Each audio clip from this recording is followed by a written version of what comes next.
Payments bank తన 8 సంవత్సరాల సేవలలో 12 కోట్లకు పైగా కస్టమర్లను చేర్చుకుందని, బిలియన్ల కొద్దీ డిజిటల్ లావాదేవీలను విజయవంతంగా ప్రాసెస్ చేసి దేశవ్యాప్తంగా డోర్ స్టెప్ బ్యాంకింగ్ సేవలను ప్రారంభించిందని భారత ప్రభుత్వం తెలిపింది.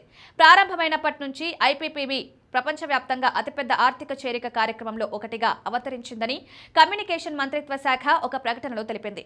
1.64 లక్షలకు పైగా పోస్టాఫీసులు, 1.9 లక్షలకు పైగా పోస్ట్ మెన్, గ్రామీణ డాక్ సేవకుల పరిధిని పెంచుకోవడం ద్వారా భారతదేశంలోని సామాన్యులకు అత్యంత అందుబాటులో ఉండే సరసమైన విశ్వసనీయ బ్యాంకుగా అవతరించడంలో బ్యాంక్ కీలక పాత్ర పోషించింది.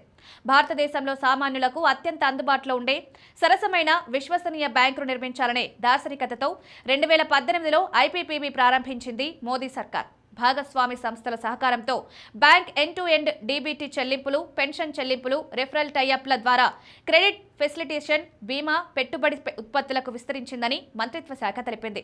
డిజి స్మార్ట్, ప్రీమియం ఆరోగ్య సేవింగ్స్ ఖాతా, ఆధార్ ఆధారిత ఫేస్ అథెంటికేషన్ వంటి కొత్త ఆఫర్లు కస్టమర్ సౌలభ్యం, డిజిటల్ బ్యాంకింగ్ సేవల ఆన్ డిమాండ్ లభ్యతకు కొత్త కోణాలను జోడించాయి. RuPay virtual debit card, cross border remittance, Bharat bill pay integration ఐపీపీబీని అట్టడుగు స్థాయిలో నిజంగా సమగ్రమైన ఆర్థిక సేవల ప్రదాతగా మార్చాయని మంత్రిత్వ శాఖ తెలిపింది.